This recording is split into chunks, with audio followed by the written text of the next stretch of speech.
Bueno, hasiko gea. Bueno, eskerrik asko berriro ere hemen izateagatik. Eta, bueno, pixka bat, sarrean ere aipatu da, ez? Esan bezala, gure helburua jardunaldi hauetan, eraginkorra izan daiteken hezkuntza itun baten bidean hausnartzea dela, ez? Horretarako, sortu dugu hau hein handi batean, eta eragile askok bide horretan, bueno, eta aipatu dien proposamenetan, eta Kataluniako errealitatea jarri dute eredu. Hortaz, pentsatu dugu, ezinbestekoa zala, errealitate hori, zuzen-zuzenean, ez, oso ondo ezagutzen zuen pertsona bat ekartzea, eta horregatik ekarri dugu Xabier gaur hemen. Bueno, decía así brevemente que nuestro objetivo en parte con estas jornadas pues era reflexionar en torno a un posible pacto educativo que realmente sea efectivo y que incida de alguna forma en las realidades que tenemos. Y como en la mayoría de las propuestas que se han hecho la realidad catalana es mencionada de forma reiterada, pues pensábamos que era importante traerte, y ese es uno de los motivos, ¿no?, por los que te hemos traído, porque sabemos que, bueno, pues que conoces esa realidad bien de cerca. Entonces, le voy a pasar la palabra a Xabier Díaz sin más, pero previamente, pues bueno, un poquito brevemente, os resumo un currículum extensísimo, ¿no? Xabier, bueno, es maestro de primaria, lo primero y más importante, parece, ¿no? Licenciado en Filosofía y Letras, doctor en Historia Contemporánea, fue profesor de Historia Contemporánea también de la Universidad de Ramon Llull, miembro del Secretariado Nacional de USTEC, de la Secretaría de Política Educativa y coordinador de la revista Docencia. Y también es miembro del Consejo Escolar de Cataluña. Bueno, pues con todo esto le cedo la palabra a él. Esta vez vamos a utilizar un formato más tradicional. Entonces, hará una intervención y luego pues, podréis preguntar, podéis hacer preguntas. ¿Sí? Sí. Bueno, egunon a todo el mundo. Desgraciadamente, mi nivel de vasco es 0. Espero que pueda mejorar la cosa. En fin, bueno, primero de todo, agradecer la invitación. Yo creo que es muy importante volver no solamente a la presencialidad, sino a esta capacidad de poder debatir, aunque sean métodos, en sistemas tradicionales. Espero no aburriros demasiado, porque normalmente cuando me invitan el riesgo es que acabe hablando como Fidel Castro, no en cuanto a retórica, pero sí en cuanto a tiempo. Bueno, se supone que para eso somos educadores. Si no nos gustara hablar en público, pues tendríamos que haber decidido buscar otra profesión. También no es la primera vez que me invita a vuestro sindicato, lo cual pues agradezco doblemente porque además yo envidio profundamente el rigor con el cual trabajáis y el rigor de vuestras publicaciones y el rigor de vuestros debates y el rigor de vuestras ideas. Y, por lo tanto, pues para mí es una satisfacción. Además, como a mí también me gusta hablar en público y estamos recuperando esto de volver a hacer conferencias, pues todavía mucho más. Bueno, a veces para poder empezar una conferencia o un artículo, una de las técnicas básicas es soltar una de esas frases que quedan bien, una cita literaria, un clásico. A mí particularmente me gusta la primera frase de Ana Karenina de Tolstoy, cuando dice que las familias felices todas se parecen, las familias infelices lo son cada una a su manera. Leyendo la documentación sobre la propuesta de pacto de educación de la ley o del País Vasco y de las tendencias que más o menos se apuntan sobre una nueva ley de educación del País Vasco, así como la ponencia, el diálogo anterior, pues bueno, no he tenido otro remedio que pensar en esta frase de Tolstoy, porque realmente, a pesar de que las sociedades vasca y catalana son muy diferentes en cuanto a estructura sociológica o tradiciones, la verdad es que, claro, hay cosas que se parecen, pero cosas que se singularizan en cuanto a esta sensación, diría, difusa de insatisfacción respecto digamos, al presente de la educación, pero también respecto al futuro, como apuntaban antes en el diálogo las personas que me han precedido. Leyendo alguna de la documentación que me pasó muy generosamente en Agore, bueno, pues detecto que, aunque la letra es diferente, la canción es bastante similar. La melodía yo creo que tiene componentes de plagio. No creo que un plagio respecto a la educación, la Ley de Educación de Cataluña o el Pacto Nacional que se hizo entonces en el año 2006, sino porque en el fondo vienen de la misma fuente, que son una cosa que se llama globalización y otra pues un poco más concreta que podría considerarse como las políticas educativas pactadas en el seno de entidades como la Unión Europea, la OCDE o organismos internacionales que tratan de marcar una hoja de ruta no tanto de la educación, sino de la sociedad. Lo que ocurre es que la educación es un instrumento para poderlo realizar. La educación de Cataluña ha ido cambiando en los últimos años y no para mejor. En todo caso, bueno, sí. Bueno, ha empezado no para mejor. O sea, la sensación cuando hablas con un docente, y sobre todo cuando hablas con un docente de mi generación, yo hace 32 años que empecé a dar clases y ha cambiado mucho. Recuerdo aquella época incluso en que como tutor de octavo de EGB podíamos pasarnos como 2 o 3 días hasta las 8 o las 9 de la noche en la escuela firmando los libros de escolaridad. Y ahora eso lo hacemos casi cada día, no solo 2 o 3 días de junio, porque a pesar de que los ordenadores más bien lo que han conseguido es multiplicar las tareas burocráticas, pero también como los maestros, yo no sé si estaréis de acuerdo conmigo, pero somos, ¿cómo podría decirlo? Somos unos idealistas, ¿no? En cierta manera. Tenemos este componente que le llaman vocacional de sacerdocio, de tratar de construir una sociedad mejor. Lo que ocurre es que tenemos la sensación de que la sociedad no mejora. Más bien, en algunos casos, empeora. Y que cuando solucionas un problema te aparecen 2 o 3 nuevos. Cuando coges esta sensación de ir con un cubo mientras estás en una barca y que vas sacando agua de la barca, pero cada vez entra más en vez de toda esta sensación, ¿no? Tengo la sensación que, a pesar de las estadísticas, no sé si conocéis aquella frase de en el mundo existen mentiras, existen medias de verdades y existen estadísticas, pues los alumnos yo tampoco pienso que no hayan mejorado. Además, una de las cosas que se ha olvidado de colocar en mi currículum es que soy padre, y padre de una chica de 23 años que justo el año pasado ha acabado el máster y ahora está empezando el doctorado y, por lo tanto, he vivido como padre todas las etapas, el 0-3, la primaria, la secundaria, el instituto, la universidad, cosa que también yo creo que eso sí que es un verdadero doctorado, ¿no? Como padres, ver toda la escolaridad de nuestros hijos, porque lo ves desde otra perspectiva mucho más interesante. Yo diría que tan interesante como la de maestro, ¿no? Yo creo que te hace bastante completo como educador. Ser alumno primero, ser maestro después y ser padre posteriormente. Y además, a pesar de las estadísticas, no sé si habéis visto una serie que debía ser de obligado visionado para cualquier maestro, que es The Wire, en su 4ª temporada, que, digamos, habla sobre el sistema educativo público del estado de Baltimore, en el cual pues, las estadísticas mejoran, pero los problemas persisten, es decir, como una especie de maquillaje. Bien, yo soy de letras, como ha dicho Nagore, pero me encantan las estadísticas, porque las estadísticas suelen decir cosas bastante interesantes. Por lo que tengo entendido, claro, aquí una de las diferencias entre Euskal Herria y Cataluña, el caso de Cataluña, ¿no? Si os fijáis, en este gráfico está pasando un fenómeno que a lo mejor os sorprenderá, pero que después, digamos, ya añadiremos cosas, elementos para, digamos, un poco agriar el vino.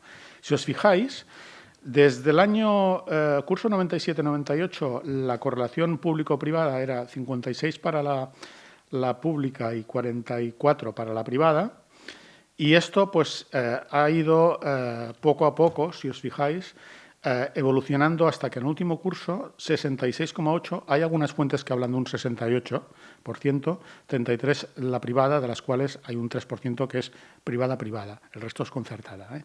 Todavía queda un pequeño margen de privada-privada.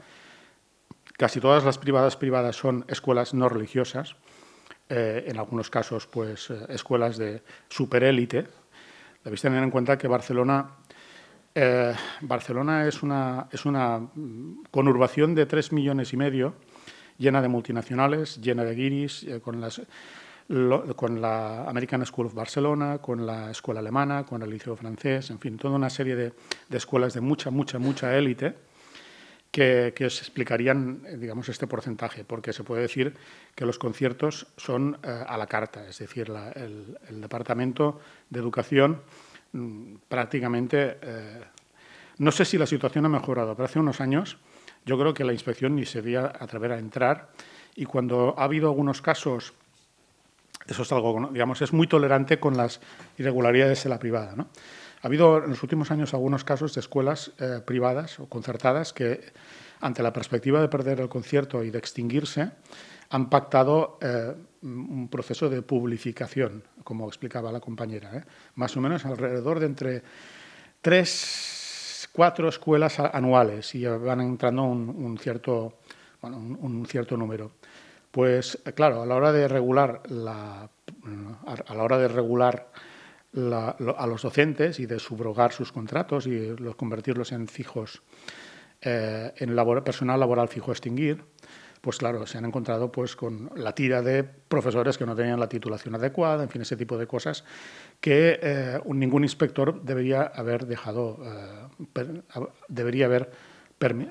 permitir, ¿no?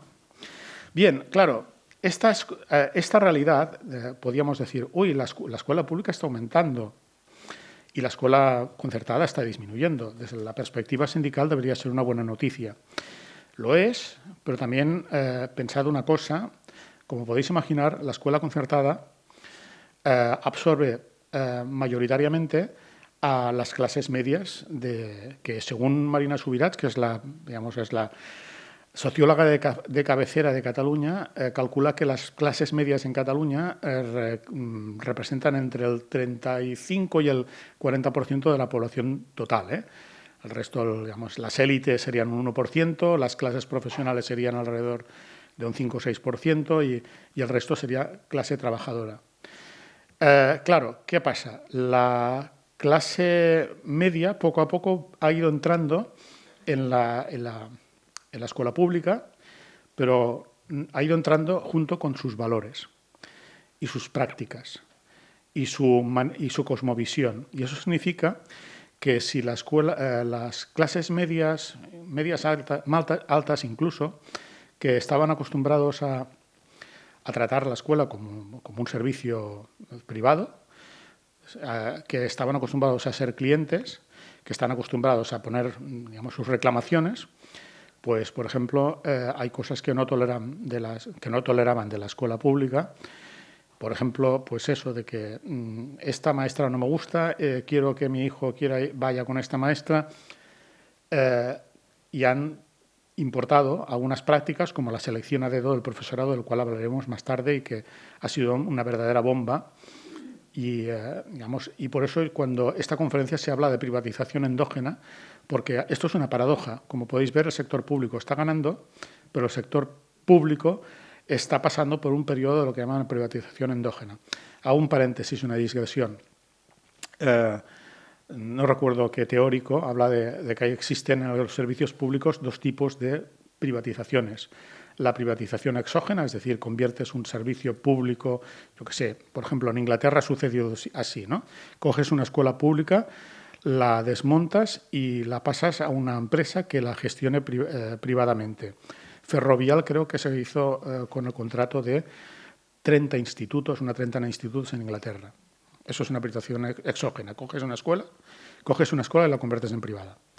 Pero otra, digamos, lo que se ha escogido aquí, porque esto, evidentemente, una privatización de este tipo, yo creo que la mayoría de la sociedad no lo admitiría. Y, por otra parte, no es ningún secreto que una escuela es una cosa como negocio, es ruinoso. Tienes que poner cuotas muy altas y tienes que vender un producto excelente. Y, de hecho, buena parte de lo que explica esta estadística es que si las escuelas concertadas han ido disminuyendo es porque, como negocio, a pesar de los conciertos, no acaban de funcionar del todo. Incluso durante el pelotazo inmobiliario, muchas de las escuelas cerraron simplemente para poder vender su terreno y hacerse con bastante dinero en aquella época de que los pisos no bajarían nunca, si os acordáis. Y, bueno, pues la privatización endógena, por otra parte, sería coger un servicio público y empezar a gestionarlo como servicio privado, que es lo que ha sucedido en Cataluña, gracias primero al Pacto Nacional de Educación, que se puede interpretar como prólogo de la Ley de Educación de Cataluña, y finalmente a través de la Ley de Educación de Cataluña y sus posteriores decretos que se dedican a concretar con hechos lo que está expuesto sobre el papel.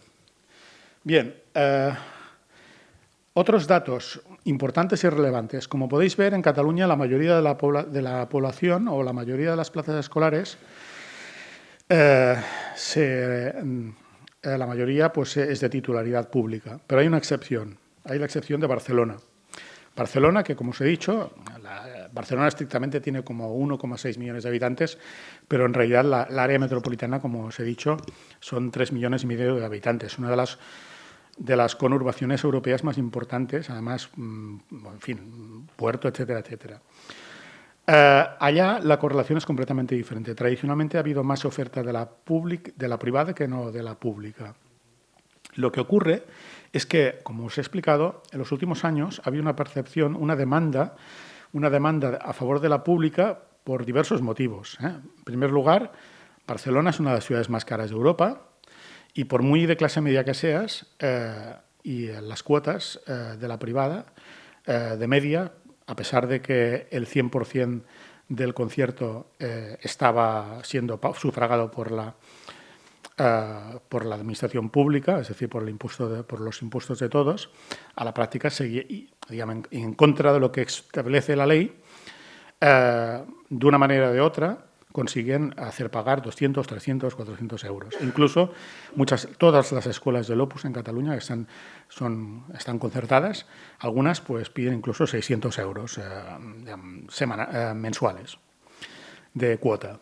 Claro, ¿qué pasa? Si tú vives en Barcelona y tienes que pagar un alquiler de 1.000 euros o de 1.500 euros, o estás endeudado, en fin, ese tipo de cosas. Barcelona es una ciudad bastante inhóspita. Alrededor del 25-30% de la gente, de sus habitantes, dicen que si pudieran se marcharían. Bueno, pues entre eso y que finalmente, claro, ¿qué pasaba? También hay otra cuestión como bastante generacional. La escuela privada tradicionalmente ha ofrecido un producto que se puede basar en discursivo, ¿no? Control, orden, disciplina, clase social, no, porque no hace falta que explicarlo, ya se veía, ¿no? Y, claro, de golpe, la generación posterior a la mía, la generación de los padres nacidos en los años 80, 90, tenían otras expectativas respecto a la educación de sus hijos. Que sus hijos fueran felices, que sus hijos estuvieran bien tratados, que la escuela fuera moderna, que tuviera unas metodologías innovadoras. Bien, claro, eso curiosamente la escuela pública experimentaba mucho más. Sobre todo en los años 90, principios de los 2000, que es cuando buena parte de mi generación tenía 30, 40 años, casi estás en el cenit de tu creatividad como maestro. Bueno, pues eso sucedía. Y después, finalmente, el yo no soy tonto. Esta idea del IKEA, ¿no? Esa idea de entre pagar unas cuotas y tener la escuela gratis, pues evidentemente buena parte de las clases medias, a partir de la crisis del 2008-2009, se empobrecieron, lógicamente. Por ejemplo, yo que sé, los arquitectos que ganaban muchísimo dinero empezaron a no ganar dinero, y a pesar de que todo su entorno social y cultural se matriculaba en la privada, empezaron a matricularse en las públicas, en públicas nuevas, en públicas, digamos, de barrio, etcétera, etcétera, que no estaban nada mal. Vieron que la escolaridad... En el mundo de la educación hay muchísimos prejuicios. Hay mucha parte de las clases medias que jamás había pisado una escuela pública. Se creía algunos mitos, como el mito del profesor funcionario que no se esfuerza por sus hijos, el profesor vago, la escuela donde no te hacen caso, la escuela donde hay mucha indisciplina. Al empezar a penetrar una avanzadilla de clases medias en estos centros y ver que bueno, en primer lugar, los maestros se dedicaban en cuerpo y alma, como no puede ser de otra manera, a la educación de sus hijos. Las escuelas no eran indiferentes e incluso la diversidad no era tan mala como algunos pensaban. Claro, entonces, ¿qué pasó? En el año 2015, la demanda de P3, bueno, hubo un sorpaso. Como podéis ver en esta gráfica de arriba de todo, la demanda entre digamos, escuela pública y escuela privada, pues hubo un sorpaso, la cual cosa pues significa que las cosas cambian, pero también lo que explicábamos, ¿no? Las clases medias empiezan a entrar en la escuela pública, pero con ellos se traen sus prejuicios y sus valores y sus expectativas. Después hay un problema muy fundamental también, ¿no? Hace poco, cuando hubo en las últimas elecciones al Parlamento de Cataluña, a un periodista se le ocurrió entrevistar a los líderes de los diversos partidos políticos que se presentaban y algunos de los personajes más relevantes. Alrededor del 80% de las élites, las políticas, culturales, económicas, periodísticas, se han escolarizado en la privada. Como comentaba antes la compañera, yo durante unos años di clase en relaciones internacionales, pero también alumnos de periodismo, de historia contemporánea, y una vez les hice hacer un trabajo sobre la educación en los años 70 y 80. Y hice la pregunta a todos aquellos alumnos de ciencia de comunicación audiovisual, es decir, gente que ahora mismos son periodistas, la mayor parte de ellos, buena parte de ellos, y les pregunté cuántos habían ido a la escuela pública. De 80 alumnos me contestaron 3 o 4 y todos coincidían en que no eran de Barcelona, donde sí que, en cambio, la escuela pública es más habitual. Yo durante unos años hice de portavoz del sindicato en Girona y tuve que hacer muchísimo trabajo pedagógico con algunos periodistas que no sabían exactamente cómo funciona la escuela pública. Es decir, todo esto son datos como bastante relevantes que explican prejuicios, pero también explican cosas que vamos a explicar después, ¿no? Otros elementos, ya digo, más estadísticas, que también explican, las estadísticas explican a veces la naturaleza profunda de las sociedades. Si os fijáis en el gráfico de la izquierda, cuando hablamos de los recortes que hubo en todas partes, digamos, en los servicios públicos tras la crisis del 2008, como podéis ver, Cataluña era líder en la parte alta, digamos, estamos en la zona UEFA del impacto de los recortes. Cataluña los recortes en educación de Cataluña representaron fueron el 17,5%. El 12,9% España. Yo me imagino que si se lo hubiese quitado a Cataluña probablemente hubiera ido al 10%. Desconozco qué es lo que pasó en el País Vasco, pero si os fijáis, la media de la Unión Europea era un 3,4%. Es decir, en cierta manera, la ley de presupuestos, que es la ley más importante de todas, es la que, a ver, como historiador os tengo que decir y que se he dedicado a hacer sobre todo análisis del discurso y de propaganda y esas cosas, que una cosa son las declaraciones y otras los hechos. Y muy a menudo las buenas palabras se tienen que concretarse en hechos y los hechos contradicen las buenas palabras. Y como podéis ver, Cataluña tuvo unos recortes muy grandes en educación, pero también porque Cataluña tradicionalmente es una sociedad muy segregada. Para poner un ejemplo, perdonad que haga estas digresiones y ejerza un poco de profesor de historia. Yo recuerdo cuando un compañero mío hizo un estudio bastante interesante sobre la movilidad social en Barcelona en los años a principios del siglo XX. En Barcelona, la movilidad social ascendente afectaba solamente alrededor de un 10-12% de la población, mientras que en cualquier otro país de Europa, Alemania, Inglaterra, etcétera, etcétera, esto estaba alrededor del 33%. Es decir, una sociedad muy endogámica, que a pesar de que va aumentando mucho la población, en realidad es bastante clasista. No hablamos de segregación, hablamos de clasismo. La educación pública es un espacio que permite posibilitar la igualdad de oportunidades y, por tanto, boicotearla es una buena manera de poderla conseguir. Y el segundo gráfico, como podéis ver, también denota mucho en qué se recortó, ¿no? No solamente, pero si os fijáis, lo que sería la formación del profesorado, investigación, todo esto va bastante grande, pero si os fijáis, becas no universitarias, 24% se recortó, es decir, que eso afecta a los más pobres, educación compensatoria se recortó un 30%, va a los que necesitan más ayuda, comedores y extraescolares, 31%, y, en cambio, donde menos se recortó, primero es en el profesorado, porque básicamente el profesorado pues, es el capítulo 1, es la parte más importante y bueno, relativamente se recortó poco.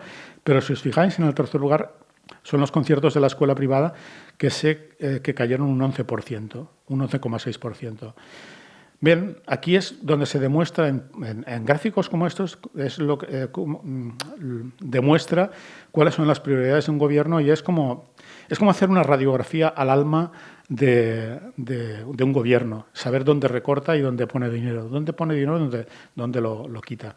No encontré el gráfico, pero recuerdo la presidenta de la Asociación de Padres y Madres de Cataluña explicó que en la pública, durante los recortes, se recortó un 20% por alumno la inversión y en la privada se aumentó un 1% durante este periodo.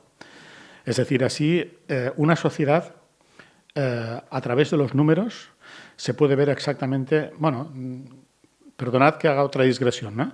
Pero yo donde más aprendí sobre cómo funciona el mundo fue gracias a las clases que me dieron sobre literatura contemporánea y me hacían leer a Balzac y Flaubert, que explicaban que precisamente toda sociedad se basa sobre la hipocresía. Y como podéis ver, hay mucha declaración política a favor de la cohesión social, en contra de la segregación, etcétera, etcétera. Pero si miramos los hechos son los que son. Cosa curiosa, y por otra parte bastante peculiar, pero en realidad se puede entender bastante bien, es que a pesar de todos estos recortes, si os fijáis, aquí a la izquierda tenéis un gráfico que explica la evolución. No sé si os habéis fijado, pero desde hace unos años ya se ha dejado de hablar de fracaso escolar y ahora pues se ha cambiado digamos, la prioridad a través de lo que sería el concepto abandono escolar prematuro. Y básicamente porque, como pasaba en The Wire, ha habido muchísimas presiones para poder digamos, conseguir unas tasas de graduación muy grandes. Ahora mismo en Cataluña la tasa de graduación es del 89% o 90%, es algo, es decir, es lo que se había aspirado desde, si no recuerdo mal, la Agenda 2010 de la Unión Europea, y entonces ahora hay otro, digamos, el siguiente paso es conseguir el 90% de personas que estudian hasta los 18 años. Ese es el próximo objetivo. Lo que ocurre, es decir, las estadísticas, si las miramos, son buenas. Va bajando el que sería el abandono escolar prematuro. Probablemente, como podéis imaginar, uno de los factores es que, si os acordáis, durante el tiempo de la burbuja inmobiliaria y la especulación, había, digamos, posibilidades relativamente fáciles de poder incorporarse a trabajar rápidamente. Y eso, por ejemplo, hacía que también había un fracaso escolar diferenciado entre mujeres y hombres, a favor de los hombres que fracasaban más que las mujeres. Y no porque los hombres fueran más tontos o las mujeres fueran más listas, sino como las mujeres saben perfectamente que en el mercado laboral necesitan tener un plus porque van a estar más discriminadas que los hombres. Normalmente, en las sociedades occidentales obtienen mejores tasas de graduación y obtienen mejores calificaciones como estrategia también, ¿no? Una estrategia muy legítima. Lo que ha ocurrido, como podéis ver, con esta caída de la inversión es que ha habido muchísima capacidad de presionar a los claustros y un cambio bastante fuerte en lo que sería el concepto de evaluación para graduarse, y es lo que ha sucedido. Y esto no hubiera sido posible probablemente si en Cataluña a partir del 2008, si os fijáis, 2008-2009 empieza a caer sobre todo de una manera muy clara, también en España y también en la Unión Europea, con una ley de educación que permite prácticamente a los equipos directivos y a la administración presionar mucho a los maestros para poder conseguir mejores estadísticas, no necesariamente mejores resultados. Pero por otra parte, si os fijáis en la otra, en el otro esquema, en la otra gráfica, que también explica bastante la naturaleza perversa de un poco del sistema educativo, que es la diferencia entre el rendimiento según clase económica. En nivel socioeconómico bajo, el porcentaje de malos resultados es del 35%, en nivel socioeconómico alto es del 6,6%.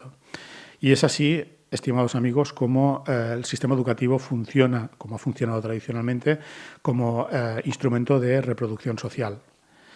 Bien, a todo eso, como podéis imaginar, ha habido otro fenómeno bastante interesante en los últimos años, que ha sido pues, el fenómeno de la inmigración. El fenómeno de la inmigración que llega, en el caso de Cataluña, es alrededor de un 15% de alumnos de nacionalidad extranjera, sin contar todos aquellos que están naturalizados, pero que son de origen extranjero, que en algunos lugares, como por ejemplo la provincia de Lleida, son de 22%, en la provincia de Girona es también de un 21-22%, y que, bien, si durante los últimos 20 años de la década del siglo pasado, entre el año 80 y 2000, que es cuando se puede decir que se construyó la escuela pública, las diferencias sociales en general, pero sobre todo de los alumnos, bajaron, el fracaso escolar pasó del 40% a los 14 años al 17% a los 16, es decir, fueron buenos años, pero básicamente por una cuestión que cualquier sociólogo de la educación puede entender perfectamente. En aquel momento en Cataluña creció, entre esos 20 años, su población creció alrededor de un 3%, y eso significa que en una sociedad mucho más estable, puedes, con un sistema más o menos que funciona, puedes conseguir trabajar con una cierta tranquilidad y, de hecho, a la educación le gusta una cosa que hoy en día es carísima de obtener, que es la tranquilidad, la calma y la estabilidad. Cuando tienes estabilidad familiar, normativa, de todo tipo, es un sistema suficientemente de calidad o bueno para que las cosas acaben funcionando. Pero los 20 primeros años de este siglo, en cambio, han sido, bueno, digamos, ha habido un incremento de población muy grande, de población que en muchos casos no estaba ni escolarizada, y eso ha supuesto un desafío, como podéis imaginar, que yo creo que por aquí lo podéis identificar, muy, muy claro, ¿eh? Si me permitís una anécdota, cuando estaba en la escuela de Bordils, que es un pueblo que está a unos 15 kilómetros de Girona y que es conocido porque tiene un equipo de balonmano muy bueno, un pueblo de 1.500 habitantes, llegaban alumnos, muchos venían de Gambia y muchos evidentemente sin papeles, no sabíamos exactamente, sin papeles no sabíamos, bueno, lo primero que hacíamos era enviarlos al CAP para que les pusieran un cóctel de vacunas que probablemente no se habían puesto, y como te venían sin papeles, pues, en fin, no sabías ni en qué curso colocarlo, ¿no? Y recuerdo la jefa de estudios y yo que era el maestro de educación especial en aquel momento, con un metro, midiéndolo, a ver, y decía, bueno, como es de la etnia de Sarajules, son más bajitos que los mandinga, y por tanto yo calculo que deberíamos colocarlo en tercero. O sea, perdonad la anécdota, pero para que podáis ver exactamente en qué consistió toda esta luz de personas y desafíos, y en un contexto de recortes. En un contexto de recortes. Si os fijáis, los últimos 10 años ha ido aumentando el número de extranjeros en la educación infantil de 12 a 19, en la educación primaria de 12 a 17, y la educación obligatoria ha ido bajando, cosa curiosa, porque muchos alumnos dejan la secundaria obligatoria prematuramente, o incluso algunos regresan a su país, o algunos nos desconocemos. Y aquí no hemos puesto la postobligatoria, pero prácticamente ha desaparecido. Si me permitís, otra anécdota que es muy ilustrativa, porque, claro, buena parte de los alumnos extranjeros no, son precisamente los que hacen que las estadísticas no acaben de cuadrar porque no van a la postobligatoria. En el instituto público de mi hija, que está en el centro de Gerona, el Jaume Vicens Vives, que es el tradicional el de toda la vida, en todo el bachillerato solamente había un extranjero, una chica que creo que venía de Guinea Conakry o una cosa así, muy lista, pero que hacía el bachillerato precisamente nocturno, porque trabajaba. Claro, los bachilleratos nocturnos están en vías de extinción y, por tanto, yo que fui al bachillerato nocturno, lo entiendo perfectamente en los años 80, porque precisamente era lo que te permitía reengancharte al sistema educativo. Es decir, bueno, tenemos el sistema que tenemos. No sé cómo será aquí. Y lo que explicaba, la presión demográfica sobre el sistema. Fijaos, entre el año 2000 y 2020, la población escolar de Cataluña ha aumentado un 31%. Hay un 31% más de alumnos. La población de Cataluña ha aumentado de 6,2 a 7,7 millones de habitantes, es decir, un 25% más. Cosa que incluso en la época de la burbuja de la Primera Guerra Mundial, los 20 primeros años del siglo XX, no llegó a tanto, que fue cuando como podéis imaginar, esto desborda a cualquier administración, cualquier Estado. Estuve documentándome sobre lo que ha pasado en Euskadi y yo creo que solamente en Euskadi, no sin Nafarroa ni Iparralde. Un 20%, cosa que contrasta bastante con esas noticias que yo iba leyendo sobre la caída de la población, la caída de la natalidad, etcétera, etcétera. En realidad, a veces las declaraciones de los políticos se contradicen completamente con las estadísticas, sobre todo cuando tiras de hemeroteca. Y yo entiendo que una parte del malestar que yo detecto aquí, o por lo menos he detectado en la intervención actual, la intervención anterior a la mía, e incluso con algunas conversaciones que he tenido con gente de vuestro sindicato, me imagino que tiene que ver con esto. Es decir, yo creo que la sociedad de Euskadi, sin conocerla mucho, es una sociedad que tradicionalmente ha sido tradicional, estable más o menos, con en fin, una cierta estabilidad, y eso es lo que le ha permitido, a mi parecer, obtener buenos resultados en lo que serían los PISA, que yo no que yo los PISA los pongo bastante en duda, pero aún así, bueno, pueden ser un indicador interesante. España sin Cataluña, un 15%. Austria, un 11%. Dinamarca, un 9%. Finlandia, un 7%. Es decir, hemos hecho frente a unos desafíos, a un desafío demográfico que es que, no es probablemente muy fuera de nuestra capacidad de absorción. Perdonad primero esta radiografía estadística que he pasado, y ahora entraría en lo que sería la Ley de Educación de Cataluña y lo que, un poco a través, como soy historiador, a través de los precedentes, ¿no? Si os fijáis, en los años... primero de todo, el señor de aquí, el conseller, señor con cara de que le deban y no le paguen, consejero de Educación de Cataluña, Ernest Maragall, evidentemente el hermano mayor del señor Pascual Maragall, el presidente de la Generalitat, que fue entre 2003 y 2006, hasta que lo defenestraron directamente su propio partido.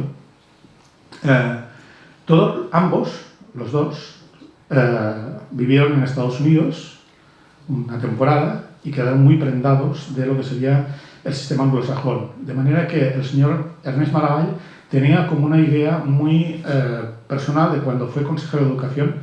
Por cierto, lo hicieron consejero de Educación después de echar a su hermano como presidente de la Generalitat, como compensación. Pues estaba muy obsesionado para convertir, a través de lo que sería una ley de educación de Cataluña, fue el artífice de la ley de educación de Cataluña, de convertir, una avanzada de lo que sería una reforma en la dirección del mundo anglosajón, en el cual cada escuela tiene tanta autonomía que es prácticamente soberana, en la cual no existe... los departamentos estatales de educación apenas tienen competencias y los que lo tienen son sobre todo los ayuntamientos o ¿cómo se llama?, las autoridades locales de educación, los distritos escolares, muy pequeños, por tanto, muy partido de la descentralización, y en la cual, pues, el director manda mucho y manda tanto que es quien contrata y descontrata a los maestros, que esa era su idea, básicamente, ¿eh? La idea norteamericana. Pero como podéis ver, este señor que tiene al lado, no sé si os suena, el señor Tony Blair, que fue, digamos, durante los años 90, incluso parte del 2000, como, bueno, como un mito de la izquierda, el que pensaba que, digamos, el que proponía una tercera vía, que básicamente vimos que fue una vía muerta, ¿no?, pero que tenía una gran capacidad de atracción sobre ciertos sectores intelectuales del progresismo, que en los años 90 hizo una reforma educativa pero que muy bestia, que significaba que todas aquellas escuelas que funcionaban mal, básicamente porque, digamos, matriculaban mayoritariamente alumnos pobres, pues si en 3 años no mejoraban, recibían una intervención. Y si no, finalmente, aquella escuela o desaparecía o se la entregaba a una empresa privada que la gestionaba a su manera. Después la empresa privada igual lo gestionaba peor todavía.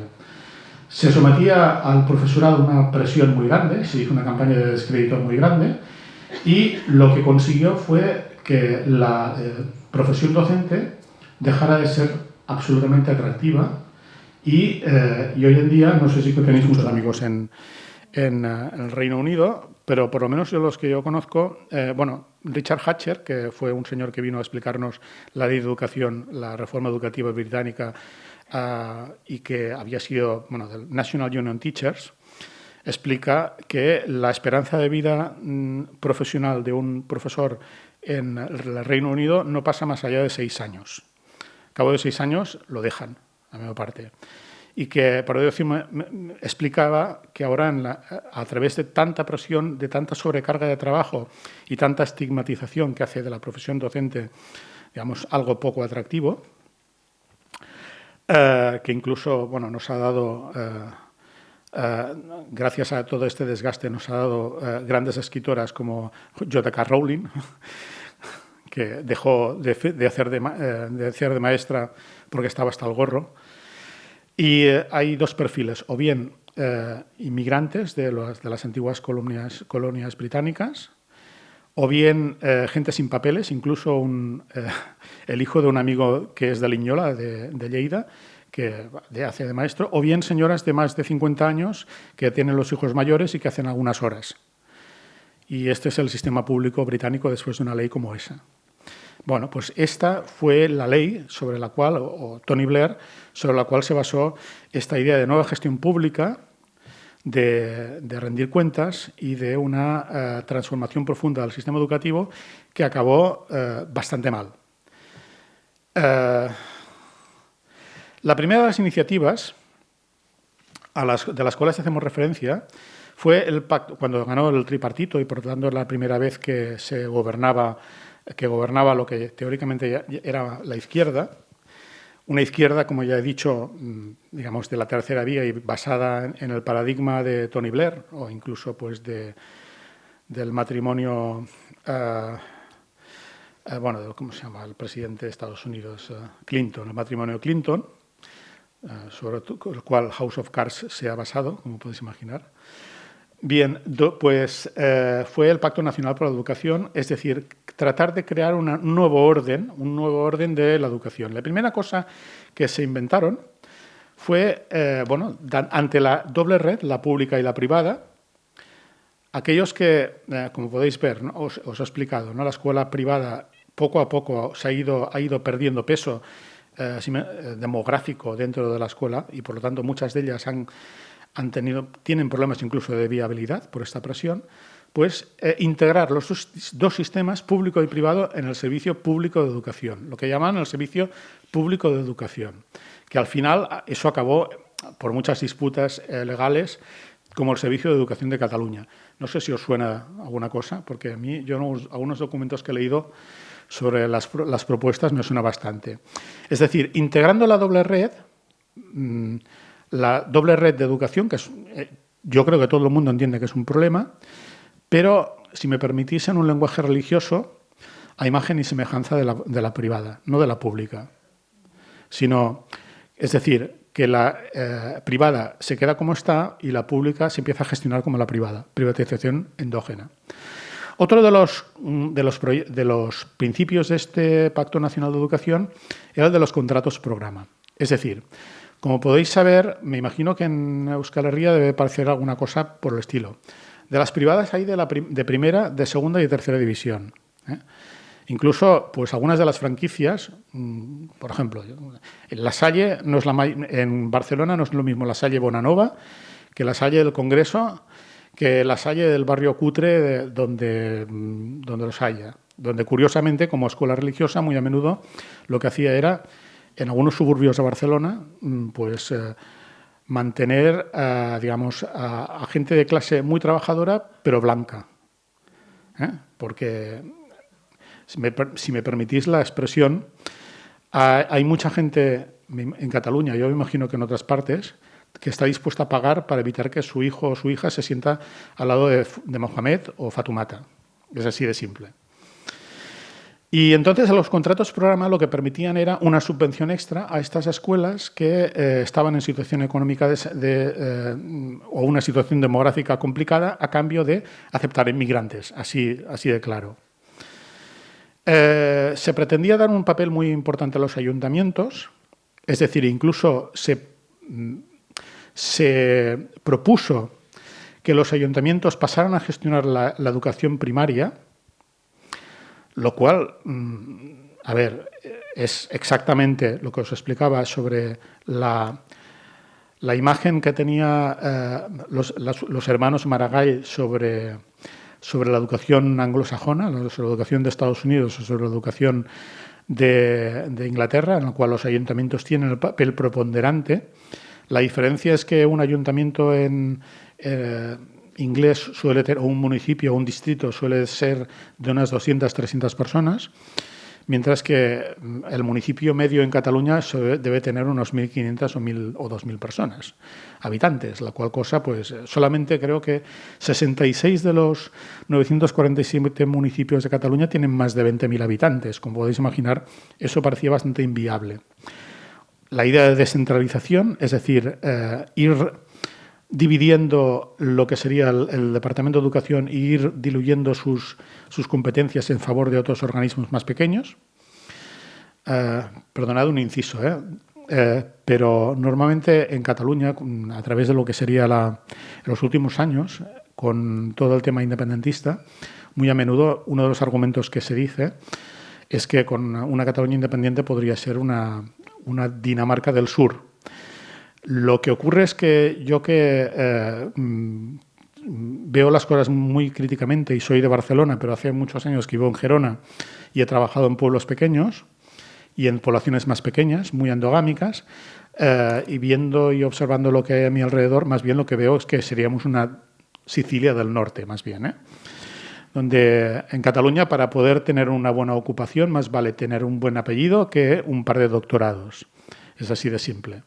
No sé cómo será por aquí, pero por lo menos yo de allá sí que puedo hablar. Planes de entorno, es decir, ayuntamientos que puedan desarrollar actividades extraescolares, porque una de las cosas que sí, evidentemente, que se constatan es que las familias con menos recursos participan menos de actividades extraescolares y eso pues exige una discriminación, pero a la práctica suponía que la Generalitat empezaba a distribuir dinero en algunos ayuntamientos afines, quería decir, porque también todo esto de los planes de entorno también tenía un componente de clientelismo político, pero yo creo que muy a menudo la clase política no hace las cosas gratuitamente, más cuando son, digamos, los partidos son maquinarias de poder y, por lo tanto, a pesar de la retórica, pues eso. Y una de las peores cosas que hizo el Pacto Nacional de Educación era la sexta hora, imponer en la escuela pública la sexta hora en primaria, del cual ya hablaremos más adelante. En la escuela concertada, como podéis, no sé si es aquí pasa lo mismo, pero en Cataluña, para poder cobrar una cuota se hacía una sexta hora más. De esa manera, pues, tenían una excusa las escuelas patronales concertadas para cobrar una cuota a las familias, a pesar de que la ley e incluso algunas sentencias judiciales decían que eso no podía ser, y someter a una evaluación constante al profesorado. Después ya veremos qué decaerá. Más cosas. Otra de las cosas que proponía el Plan Nacional de Educación hablaban de liderazgo de direcciones profesionalizadas, es decir, que los directores empezaran a mandar más, y no solamente más, sino que además marcaran ellos la línea pedagógica del centro. Y eso implicaba incluso uno de los grandes sueños húmedos de lo que serían las clases medias de Cataluña, es decir, a la hora de reventar la pluralidad que comportaban las escuelas públicas, donde existía una diversidad de profesorado con maneras de entender la metodología de manera diversa. Ellos lo criticaban como que si fuera muy tradicional o por el estilo, pero que en realidad correspondían a una diversidad, cosa que yo como alumno y yo como maestro y yo como incluso como padre lo he encontrado bastante positivo, que unos maestros sean más tradicionales, otros que hagan más experimentos, pero la idea era que todas las cuestiones relativas a la metodología, a la organización, a la filosofía, al proyecto educativo, que al final se acaba convirtiendo en una especie de ideario religioso laico, pues se convirtieran en, pues que fueran las direcciones quienes marcaran el ritmo. Y si me permitís una metáfora, que esta no es mía, es de la Rosa Cañadell, tenía una concepción de que la escuela fuera un poco como una orquesta en la cual hubiera un director que dijera, bueno, tú entras, sales aquí y ahora todos tocáis como yo quiero. En USTEC siempre hemos defendido que la escuela de veces debería ser como lo que sería un grupo de jazz, en el cual pues todos tocan al mismo ritmo, pero que cada uno no puede hacer sus propias variantes. Es una cosa como mucho más horizontal. La autonomía de centros, que implicaba la organización del currículum, programas de innovación educativa, que a menudo pues algunos muy discutibles. De hecho, yo creo que se ha entrado en un mercado de lo que serían los programas de innovación educativa, e incluso autonomía económica, porque otra de las cosas que me he olvidado de explicar de lo que hacía Tony Blair era que aquellas escuelas que les iba bien, que normalmente era donde iban los hijos de Sir John Williams o de Lady Parker Bowles, claro, a esos les daban más dinero, y a aquellos que les iban mal las cosas les daban menos dinero. La cual cosa, pues como podéis ver, es de una equidad social bastante interesante. Y objetivos declarados, que además lo decían claramente, ¿no? Lo que hacían era, intentaba que la escuela concertada acogiera inmigrantes. En el año 2000, el 85% de los inmigrantes era escogida por la pública y el 15% en la privada. En el año 2020 creo que la correlación es ahora de un 84-16. Como podéis ver, me imagino que en el año 2215 habremos conseguido una cierta paridad. Igualar horario de la pública y la privada, es decir, después hablaré de la sexta hora, que fue verdaderamente dramática, fue un fiasco como una catedral. No sé, fue como Ronald Koeman y el Barça, fue una cosa impresionante. Y acabar con las cuotas ilegales. Las cuotas ilegales que, bueno, es muy fácil. Si haces una cuota ilegal, lo que haces es pues prohibirla, ¿no? Porque es ilegal, se supone, ¿no? Pero eso no pasará. Al cabo de 2 años de imponerse el Pacto Nacional de Educación, pues la correlación pública-privada seguía la misma. Los contratos programa, vuelvo a recuperarlo, ¿no? Es decir, aquellas escuelas con dificultades económicas podían recibir más dinero a cambio de coger más inmigrantes, fracasaron porque se concedieron 27 contratos programa de 722 escuelas. Como podéis ver, la escuela concertada, es normal, Su plus era evitar que lo máximo posible que estuviera Mohamed y Fátima en el aula y que, por lo tanto, continuara habiendo gente que estuviera dispuesta a pagar por ello. La concertada seguía exigiendo cuotas y no se corrigieron con sobrecostes porque muy a menudo la financiación de la privada, perdonad, la concertada como empresa privada, lo normal es que trate de obtener ingresos, ¿no? Y obtener beneficios. Pues a través de libros, a través de material, a través de salidas, seguían habiendo una sobrecarga, una sobrecarga económica y además a todo esto se aumentaron los módulos de los conciertos.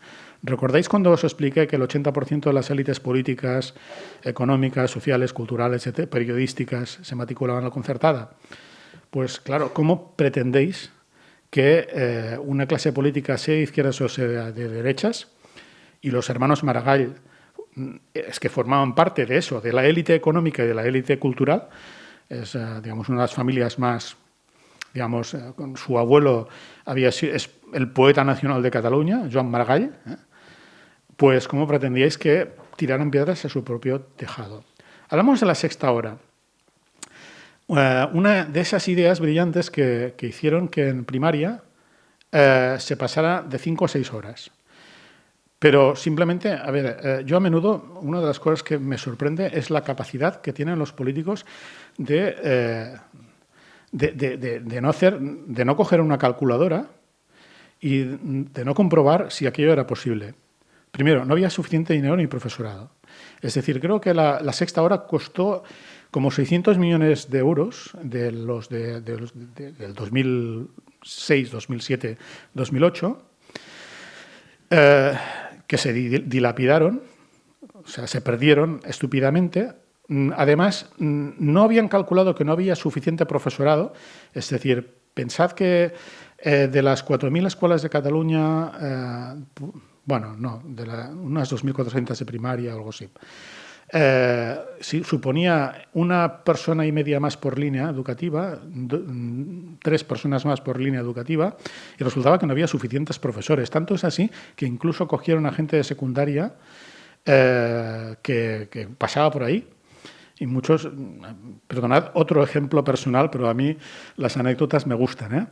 Tenía un vecino de Escalera que era licenciado en Geografía y que trabajaba como buen licenciado en Geografía en el aeropuerto de Girona cargando maletas y que de la noche al día pudo acceder por fin a lo que él quería, que era trabajar en el sistema público. Yo creo que lo hizo bastante bien, pero para que os deis cuenta del caos en el cual la sexta hora provocó. Por suerte, este compañero, este vecino mío, pudo seguir haciendo de profesor de secundaria y unos cuantos años y está muy contento. Pero, bueno, como podéis imaginar, fue un verdadero desastre. Respondía sobre todo a motivaciones de clientelismo político, por una parte porque a principios del siglo, 2006, 2007, 2008, sobre todo el Partido Socialista, que tenía su caladero de votos en el área metropolitana de Barcelona y, digamos, se consideraba que ampliar el horario de los chavales podría implicar mayor capacidad de conciliación de algunas madres trabajadoras. Se pensaban que era una cosa buena, lo que pasa es que no se dieron cuenta de que la situación ha cambiado radicalmente y ahora las madres, yo creo que, a diferencia de las madres de nuestra generación, que las engañaron a todas como chinas, explicando que podían ser con el mito de la superwoman, que podrían tener una vida profesional satisfactoria, una vida familiar satisfactoria y todo era mentira. Ahora, pues no sé si pasa por aquí, pero en Cataluña por lo menos hay como una voluntad cada vez más clara de pasar el máximo de tiempo con tus hijos y tener bueno, digamos, y de hecho la gente que puede hacer reducciones las hace, precisamente para poder pasar más tiempo con sus hijos. E incluso en Cataluña cada vez hay más presión a favor de la jornada intensiva, de la jornada compactada, precisamente para eso.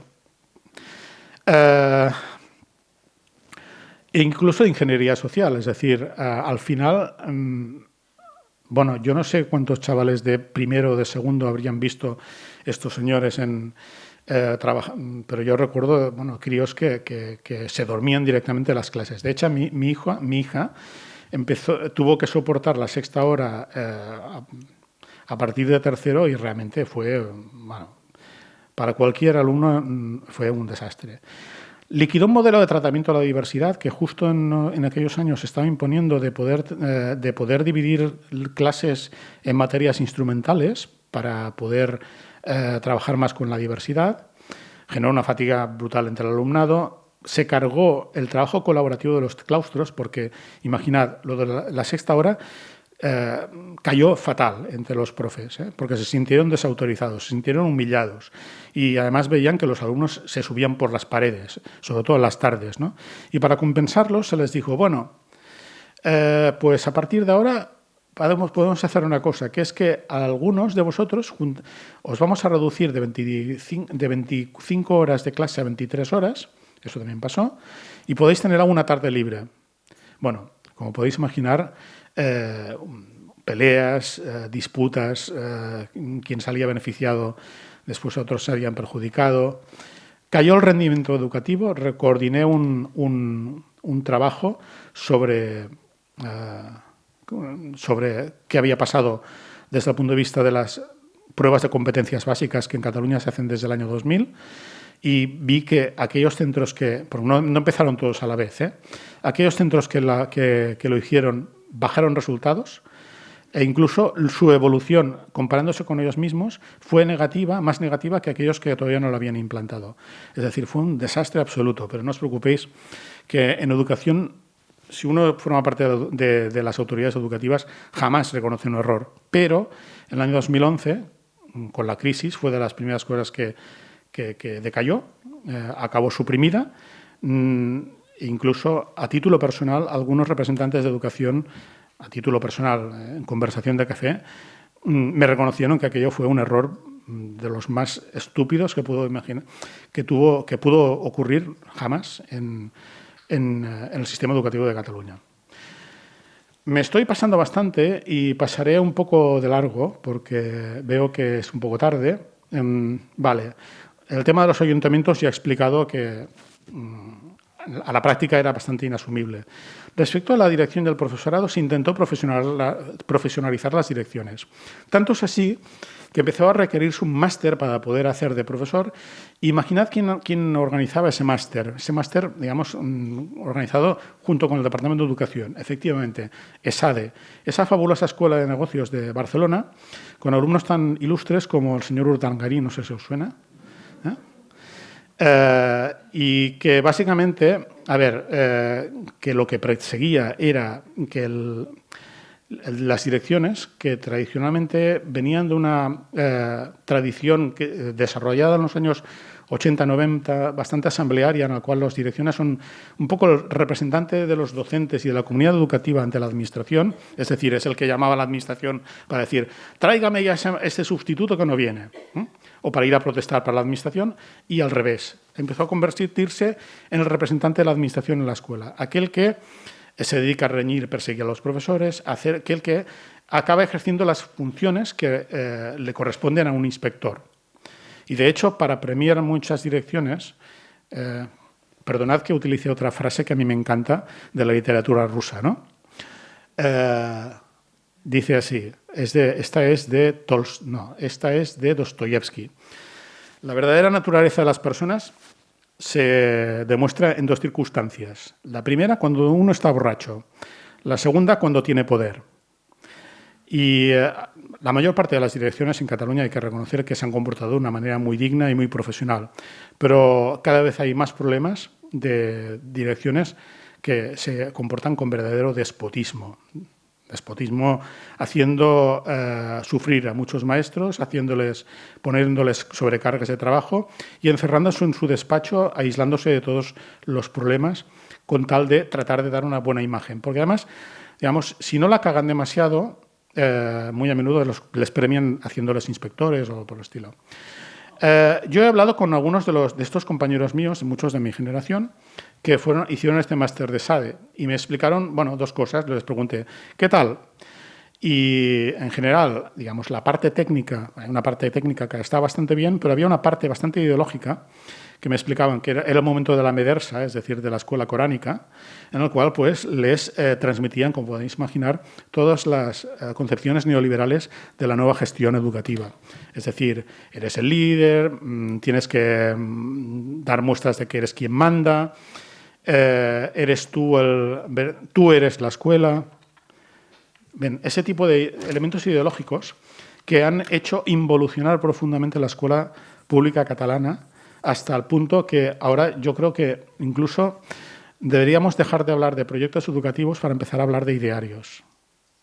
Porque muy a menudo buena parte de las cosas tienen ese componente de religión laica.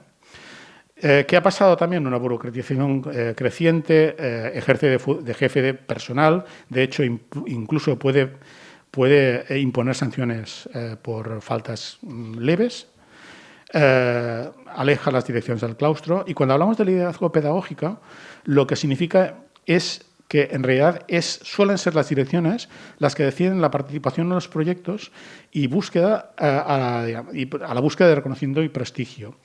Que con esto que estoy diciendo, que muy a menudo las escuelas públicas, y por eso se empieza a hablar de la triple red, la red privada, la red pública guay, la pública bonita, la pública de clases medias y la pública, el resto, la otra pública. Y muy a menudo para poder atraer, porque en el fondo, digamos, cuando tú haces un proyecto educativo o empiezas a participar en programas educativos, en realidad lo que tratas es de vender la escuela. De vender la escuela para que se te llene no de los mejores maestros, sino de los alumnos con mayor capital social, que es lo que está sucediendo. De manera que cada vez hay una competitividad cada vez más extrema dentro de los propios grupos. Disculpad de nuevo que recurra a mis experiencias como padre de alumno,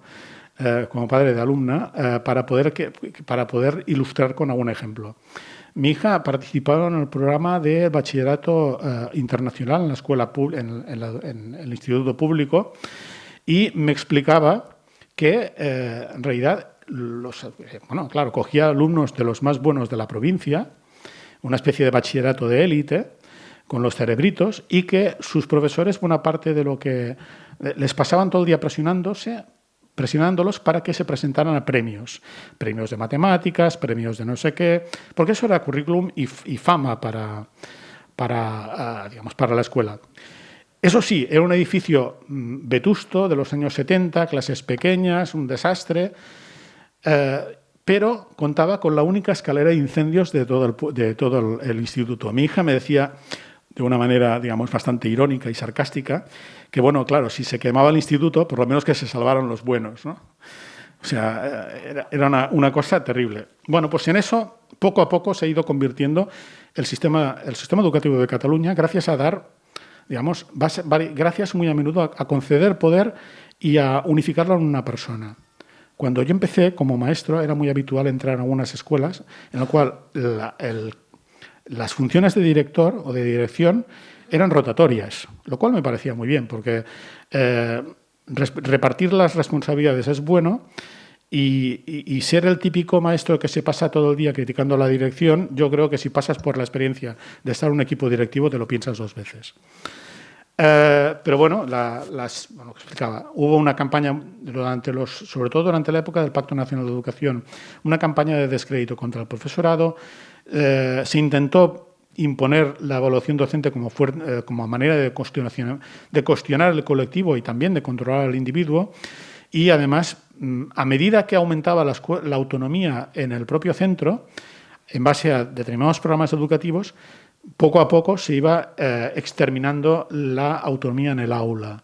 Es decir, yo creo que uno de los máximos atractivos que tiene nuestra profesión, por lo menos para mí, es la independencia de que disponíamos para poder organizarte, para poder dar la clase, para poder experimentar con metodologías, para poder, en fin, yo creo que es lo principal atractivo.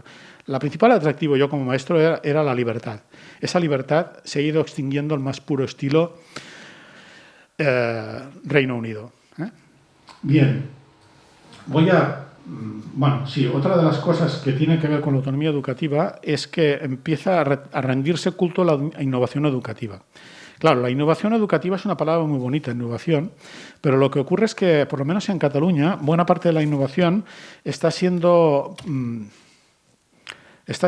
protagonizada por instituciones como la Fundación Jaume Bofill, que es un think tank neoliberal, o como la Fundación La Caixa, y fundaciones varias ligadas a intereses privados. Como podéis imaginar, eso tiene sus propias consecuencias.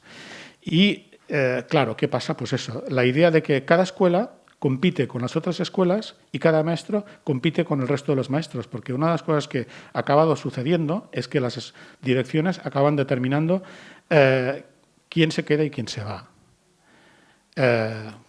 Voy a tirar rápido porque la nueva ley de educación planteaba varias de estas cosas. Fijaos, como los semáforos, en verde las cosas que se consiguieron, en amarillo las cosas que se han conseguido a medias y en rojo las cosas que se pretendían y que fracasaron, que no lograron tirarlas hacia adelante. Intentaron montar un modelo retributivo ligado a la evaluación. Empecemos por las cosas que no funcionaron, es decir, de estímulos económicos en base a los resultados. Eso no funcionó, no acabó imponiéndose. Intentaron crear unos cuerpos docentes propios, más que nada porque yo lo que pienso que pretendían era unos cuerpos docentes que pudieran manejar a su gusto, porque en la actualidad, me imagino que como aquí en la escuela pública, nosotros somos funcionarios del Estado que son gestionados por la Generalitat, y eso implica que la Generalitat no tiene un control absoluto sobre nosotros, porque si pudiera, haría como en el Reino Unido, es decir, el director contrata y el director despide. Eso es sus ideas de la tercera vía del Tony Blair. O conseguir descentralizar la gestión educativa en base a imponer a los municipios y zonas educativas la gestión. Eso no funcionó, entre otras cosas porque los municipios vieron pronto que era imposible asumirlo. Incluso el 03, que tiene competencias los municipios, el 80% de los jardines de infancia de los ayuntamientos son gestionados a través de empresas externalizadas. ¿Qué cosas se consiguieron a medias, en amarillo? Que algunos centros públicos fueran gestionados por entidades privadas. No, eso me equivoqué. Esto es rojo. Esto no lo preparé bien. Esto no lo consiguieron. Sí que consiguieron potenciar la concertada a medias. Es decir, la concertada sigue bajando, pero la concertada sigue existiendo y sigue teniendo un importante, más que atractivo, capacidad de influencia en el sistema educativo. Se consiguió, a medias, se responsabilizaba al profesorado del fracaso escolar. Yo creo que los prejuicios que se proyectaron en la década del 2000, poco a poco se han ido un poco, sobre todo después de la pandemia, yo creo que la profesión docente ha aumentado enteros. La autonomía y la definición curricular de los centros, es decir, que los centros pudieran escoger el propio currículum, se consiguió a medias. Y la externalización de servicios escolares que se consiguió a medias. Pero donde sí que se ha conseguido tirar hacia adelante es eliminando la gestión democrática de los centros públicos, en desregular la carrera, las condiciones laborales de los docentes y, sobre todo, la selección arbitraria de los docentes. Es decir, por ejemplo, acabar con... buscar atajos legales como el tema de los perfiles. Hay un perfil, por ejemplo, de pedagogías globalizadas, un perfil de uso de nuevas tecnologías, un perfil de atención a la diversidad, que muy a menudo sirve a los directores para poder colocar a gente a su gusto. Bueno, me quedan como 10 minutos y me imagino que es una cuestión... Tiraría hacia adelante, me he comprometido a escribirlo. Bueno, al final quiero decir que la ley se aprobó y, sobre todo, la ley se aprobó y se desplegó. Y lo más grave de la ley fue el decreto de autonomía, el 2010, el decreto de direcciones y, sobre todo, lo más peligroso, lo que ha conseguido dinamitar la cultura democrática, es el decreto de plantillas y provisión, que hace que, a pesar de que seamos funcionarios, y a pesar de que sigue habiendo concursos de traslados, digamos a la práctica, entre interinos y un 42% de interinos más provisionales, para poder para poder estar en un sitio, muy a menudo las direcciones proponen la continuidad o proponen la no continuidad, intervienen las direcciones a la hora de seleccionar al profesorado. Si tú controlas a los docentes, les quitas... si tú, como director, controlas quién se queda y quién se va, en realidad estás consiguiendo quitar poder y eliminar y dinamitar la democracia en los centros. Y eso implica, por ejemplo, pues si tenemos que hacer un programa de innovación educativa sobre las cosas más variopintas, la gente calla. Y ahora, en la actualidad, la situación de la educación en Cataluña, gracias a esta ley y sobre todo gracias a la ideología que hay detrás de ella, es una involución profunda, una desdemocratización profunda y una cosa que se traduce en algo que incluso es difícil de arreglar.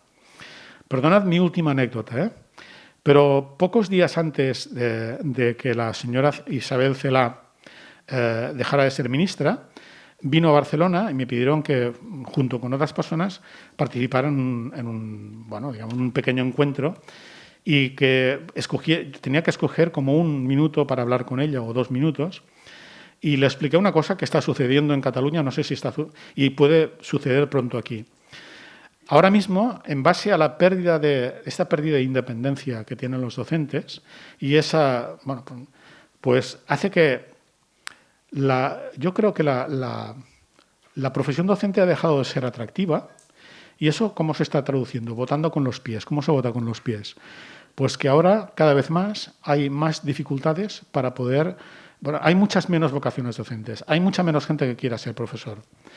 Cuanta menos gente quiera ser profesora o maestra o lo que sea, pues probablemente puede suceder como en el Reino Unido. Gente con menores habilidades o menores potencialidades o dejar las manos del futuro de nuestros hijos y casi de nuestros nietos en personas que ya no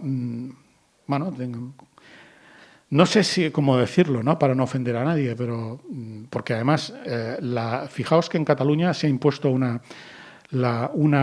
prueba, la prueba de aptitud pedagógica, porque han ido detectando que muchos maestros que han entrado con la titulación pues tienen niveles escasos de conocimiento y hacen una prueba para poder ver si puedes entrar en los estudios de magisterio, una prueba de nivel de cuarto de ESO, y en la última prueba pues ha suspendido la mitad. O sea, si tenemos, nuestra generación que, si me permitís, ¿no? Voy a ser un poco categórico, a lo mejor alguien se ofende, ¿no? Pero cuando yo estudiaba magisterio había 2 perfiles.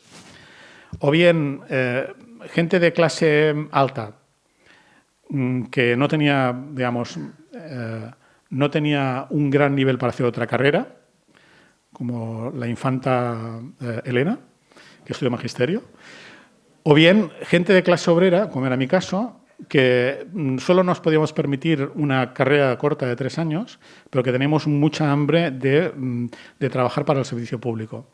Y muchísima gente de mi generación yo creo que es la que levantó la educación de nuestro país. Yo creo que incluso de posterior. Pero si resulta que los maestros, que las personas que deberían ser maestras no quieren serlo, tenemos un problema muy grave. Y ahora yo creo que podemos empezar el debate.